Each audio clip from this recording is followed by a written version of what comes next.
மெய்ஞான குரு. மெய்னா உடம்பு. இந்த உடலை பற்றிய ஞானம் யார் ஒருவர் உணர்ந்திருக்கின்றாரோ அவர் முதல் நிலையில் உங்களுக்கு குரு. இது ஃபர்ஸ்ட். வெளியில சொல்ற ஆன்மீகமே ரெண்டா இருக்கு. வெளியில இருக்கு, உள்ளார இருக்கு. இது வந்து வெளியில இருக்க விளக்கம். உடலை பற்றிய முழுமையை, இந்த மெய்யை பற்றிய, மெய்யாகிய உடம்பை பற்றிய உணர்வுகளை உணர்ந்தவன் அவன் அடிப்படை குரு. மெய்னா இறைவன் பேரு, மெய்பொருள்னா இறைபொருள்னு பேரு.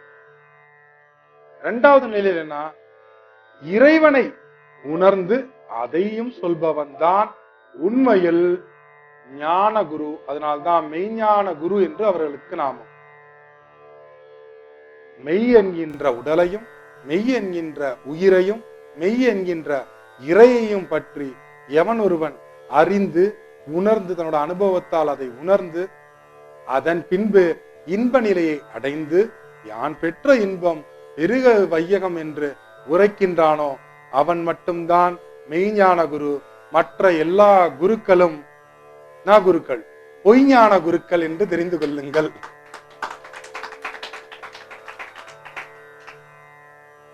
திருவாசகத்துக்குள்ளார அவ்வளவு இருக்கு. வேற எதுவுமே வேணாம் என்லைட்மெண்ட் ஆக.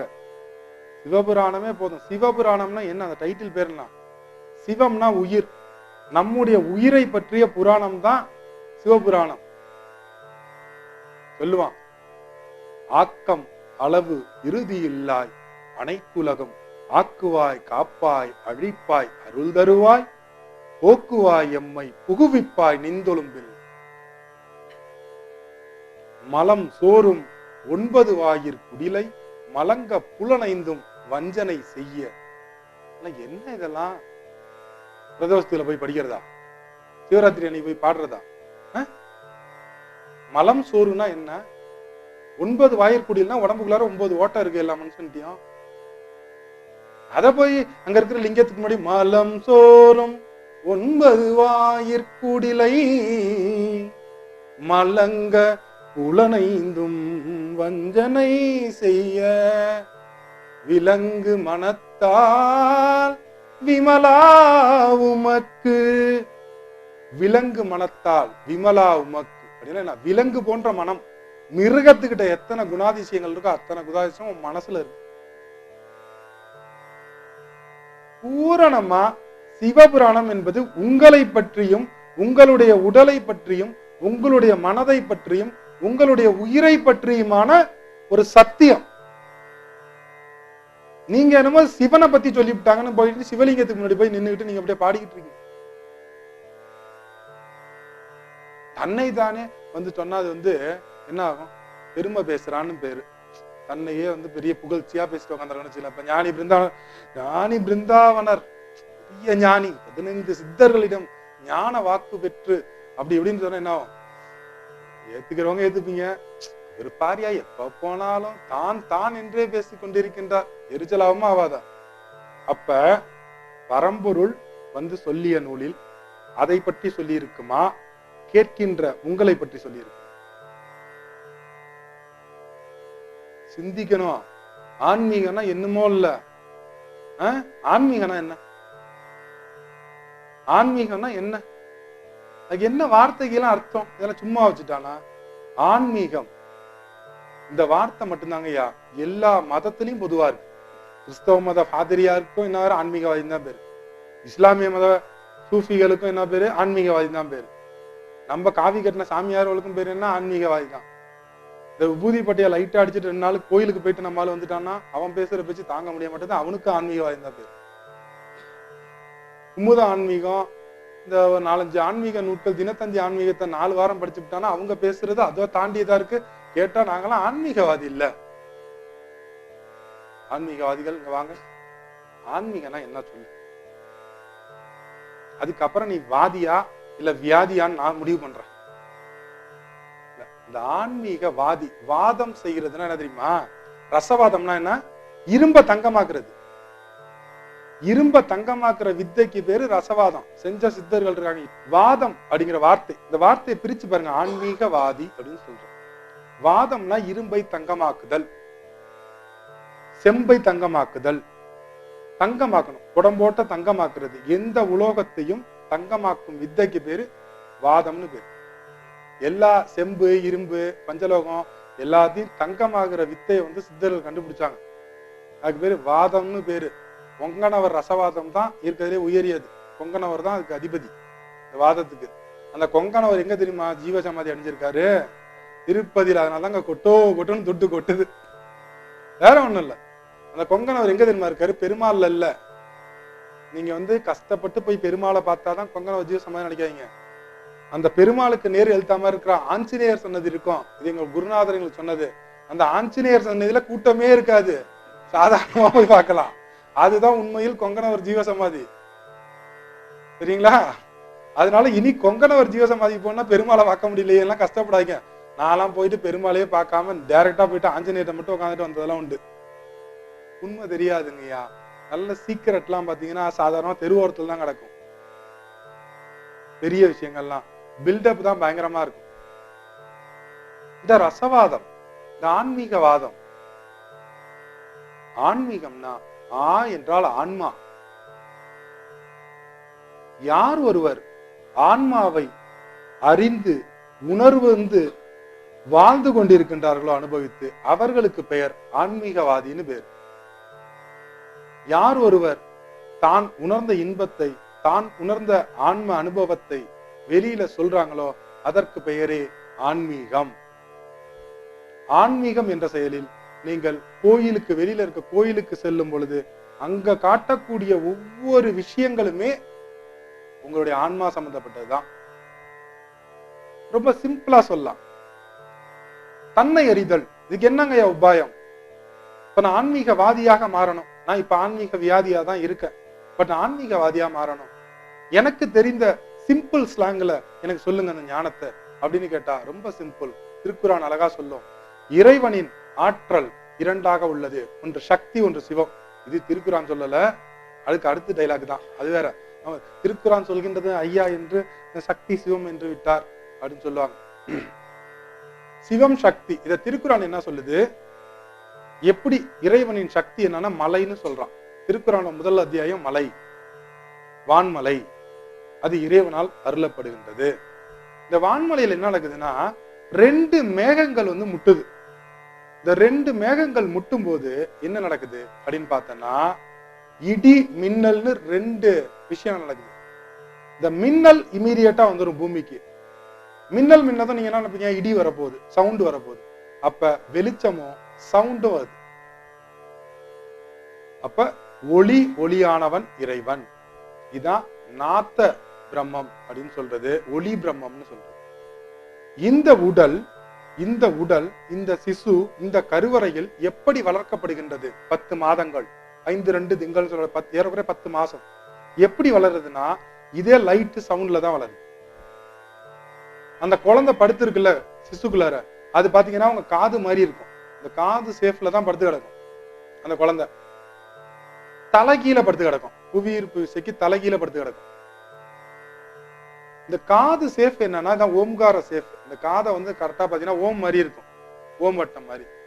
இந்த ஓம் வட்டம் மாதிரி இந்த காது இருந்தா மட்டும்தான் சவுண்ட் உங்களுக்கு கேட்கும். இதை கட் பண்ணிட்டோம்னா சவுண்ட் கேட்காது. இந்த மாதிரி அமைப்பு இருந்தா மட்டும்தான் சவுண்ட் உள்ளார வரும், சப்தம். அதுக்காக தான் அந்த குழந்தை அப்படி கிடக்குது. சப்தத்துலதான் ஒரு குழந்தை பிறக்குது. என்ன சொல்றான்? அண்டத்தில் உள்ளது பிண்டத்திலும் உள்ளது. இப்ப அண்டத்துல என்ன நடக்குது? 2 மேகங்கள் முட்டுது. அதோட விளைவா நம்மளுக்கு என்ன கிடைக்குது? லைட்டும் சவுண்டும் கிடைக்குது, ஒளி கிடைக்குது. இதை நான் உங்களுக்கு சொல்லணும் அப்படின்னு நான் முடிவு பண்றேன். இன்னைக்கு இந்த மேடை இருக்கு, இந்த சேனல்ஸ் மீடியாஸ் இருக்கு. இதை நம்ம டிவிடியா போட்டோம்னா எல்லா மக்களும் தெரிஞ்சுப்பாங்க. அன்றைய காலத்துல இதை சொல்றதுக்கு எனக்கு ஒரு இடம் வேணும்னு முடிவு பண்ணாங்க. அந்த இடம் புனிதமான இடமா இருக்குன்னு நினைச்சாங்க. அந்த இடத்தை தான் கோயில் என்று ஒரு அமைப்பை நிறுவனார்கள் சித்தர்கள். அந்த இடத்துல எல்லா நேரத்திலையும் நம்ம கோயில்ல போய் பேசிக்கிட்டு இருந்தா கூட என்ன ஆகும்? பெல் அடிக்க ஆரம்பிச்ச உடனே நம்ம எல்லாம் டேரக்டா போவோம். ஏன் தீபாரதனை காட்ட போறாங்க, நம்ம பேசக்கூடாது. அது வரைக்கும் நம்ம பேசி இருந்திருப்போம். என்ன பண்றோம்? சவுண்ட். அங்க ஓசை எழுப்பியதும் நம்ம 2 கையும் தூக்கிடுறோம். மேல பேச்சை நிறுத்திடுறோம். என்ன நடக்குது இங்க? உங்களுக்கு என்ன உணர்றீங்க? ஓசை, வெளிச்சம், ஒளி, ஒளி. இந்த ஒளி ஒளிதான் இடி மின்னல். இதான் இறை அத்தாட்சி. இந்த ஒளி ஒளி மூலயமாக உடல் பிணி, மனப்பிணி, உயிர் பிணி, நீங்க இதுவரைக்கும் சொன்ன ஆசையான எல்லா பிணிகளையும் இந்த ஒளி ஒளியை வைத்து, இறை சக்தியான இந்த ஒளி ஒளியை வைத்து சரி செய்து விடலாம்.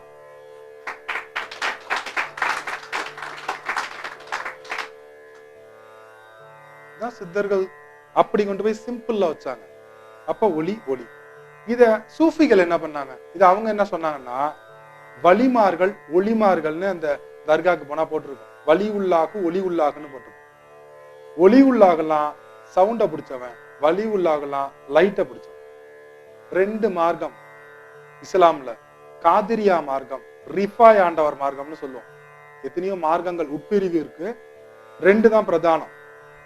அந்த கொடி எப்படி இருக்குன்னா, அந்த தர்கால ஒரு கொடி பாத்தீங்கன்னா பட்டையா வந்து இப்படி இருக்கும், ஒரு கொடி ஷார்ப்பா அப்படி போகும். அந்த வலி உள்ளாக ஒளி உள்ளாக கொடி கொடுத்திருப்பார் நபிகள் நாயகம்.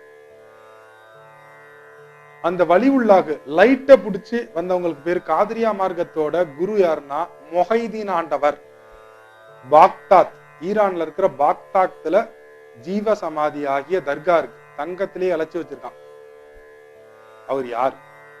யாரும் அல்லங்கய்யா, நம்முடைய அகத்தியருக்கு பேர் தான் இஸ்லாத்துல மொஹைதீன் ஆண்டவர்.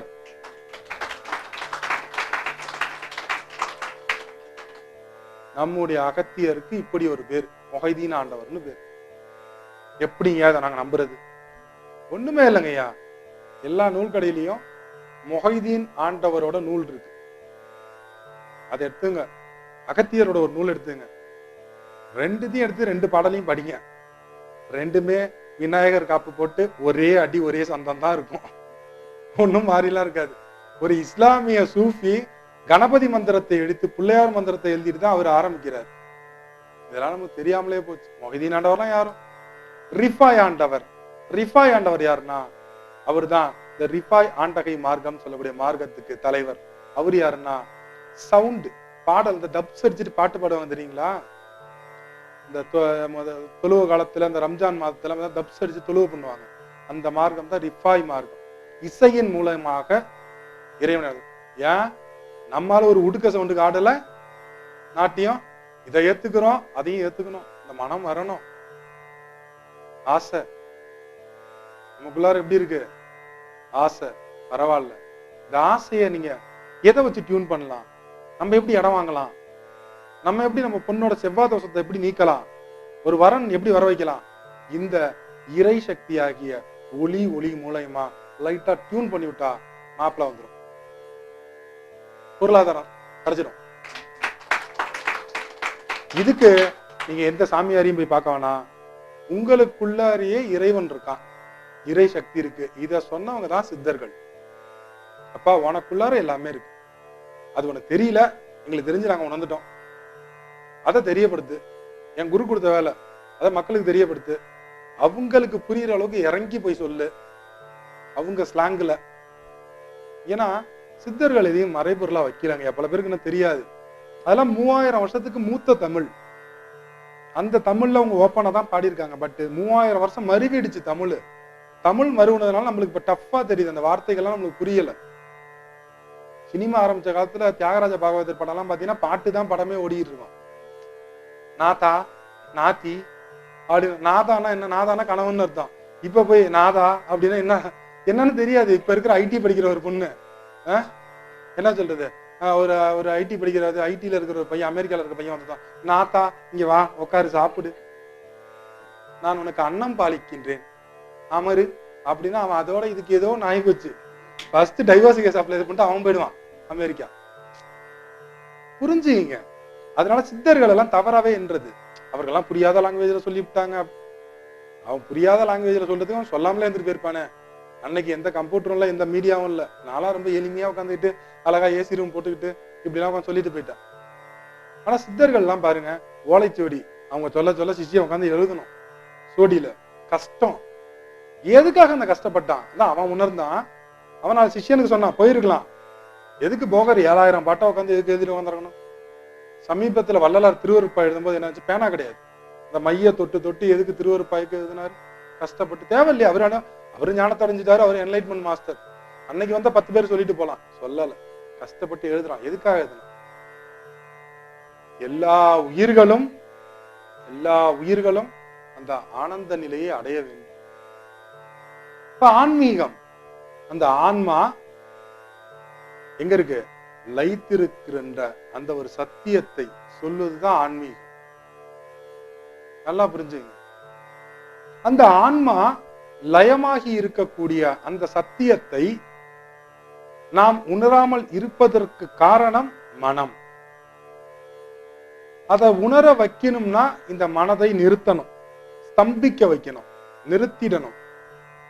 நிறுத்துறதுக்கு பல சித்தர்கள், யோகிகள், ரிஷிகள், ஞானிகள், சூஃபிகள், புத்திஸ்ட், பௌத்த மதத்தை சேர்ந்த மகாவீரர், இன்னும் சொல்லணும், சொல்லிக்கிட்டே போலாம். குருநானக் அவரோட போதனை, திபெத்திய லாமாக்கள், எவ்வளவு பேரு எல்லாரும் இதைதான் சொல்றாங்க. நீங்க எங்க போனீங்கனாலும் அவங்க சொல்ற அடிப்படை என்ன? மனிதன் மனம் செம்மையாக வேண்டும். இதான் தத்துவம். இத பல குருமகான்கள், இப்ப புத்தர் பாருங்க, இது புத்தர் பாருங்க, ஒரு பெரிய ஒரு பயிற்சி, அனாபானா விபாஷனா அப்படின்னு பெரிய ஒரு பயிற்சி. 6 வருஷம் ஆச்சு அந்த டெக்னாலஜி அவர் கண்டுபிடிச்சு அரச மரத்தடியில போய் உட்காந்து அதை அவர் உணர்றதுக்கு 6 வருஷம் ஆச்சு. Old version. இன்னைக்கு போய் நான் விபாஷனா பண்றேன், நான் பண்ணி பார்த்துருக்கேங்க, அதனாலதான் சொல்றேன், நான் செய்யாமலாம் இது சொல்ல. விபாஷனா முழுமையா கேம்ப் அட்டன் பண்ணி அதெல்லாம் பிரயோகம் பண்ணி பார்த்துருக்கோம். இந்த விபாஷனால இப்ப என்ன ப்ராப்ளம்னா, புத்தர் காலத்துல எண்ணங்கள் கம்மி, மனிதனோட ஆசைகள் கம்மி, பற்றுகள் கம்மி. அப்ப உட்காரும் போது ஈஸியா அவனுக்கு இந்த மனம் ஒடுங்க ஆரம்பிச்சிச்சு அவனை கவனிக்கும் போது. இன்னைக்கு என்ன ஆகும்னா அடுத்தடுத்து வந்துகிட்டே இருக்கு, டே பை டே இருக்கான். புத்தருக்கு புத்தரோட சிஷ்யர்களுக்கு தியானம் பண்றது மட்டும்தான் வேலை. நமக்கு அதுவா? நம்மலாம் பார்ட் டைம் ஆன்மீகவாதிகள், கரெக்டா? நம்ம ஃபுல் டைம் கிடையாது.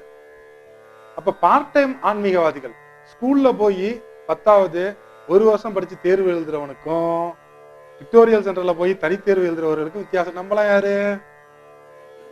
நம்மளாம் எப்படி ஷார்ட்கட்டை ஃபாலோ பண்றோம். அப்ப உண்மையாவே ஒரு குருவுக்கு தொண்டு பண்ணி ஒரு 10 வருஷம் 15 வருஷம் அவங்களோட போதனைகளை கேட்டு தியானம் பண்ணி காமம் அடக்கிய அந்த நிலையெல்லாம் நின்று காமத்தை அடக்கி இந்திரியத்தை எல்லாம் ஒடுக்கி அப்படி தவம் பண்ணி சாதனை எல்லாம் பண்ணாங்க. இன்னைக்கு அதுக்கெல்லாம் வாய்ப்பு இருக்கா? ஒத்துக்குங்க, வாய்ப்பு இருக்கா? இதெல்லாம் வாய்ப்பே கிடையாது. இப்படிலாம் அப்படி நீங்க போயிட்டீங்கன்னா உங்களுக்கு பேர் என்னன்னா அந்த உலகத்துல நல்லாதான் இருந்தாரு. நேத்தி வரைக்கும் ஏதோ கோயம்புத்தூர்ல ஒரு ஆளு கிளாஸ் போடுறாருன்னு போனாரு, அன்னையில இருந்து இந்த ஆளோட வாழ்க்கை ஏன்டா இப்படி போச்சு அப்படி என்னையும் சேர்த்து திட்ட ஆரம்பிச்சது. அதெல்லாம் முடியாதுங்கய்யா. உபனிஷத் ஃபாலோ பண்ணி ஜெயிக்க முடியாது. பக்தி ஸ்ரத்தை ஃபாலோ பண்ணி ஜெயிக்கிறது கஷ்டம், நீங்க முடியாது.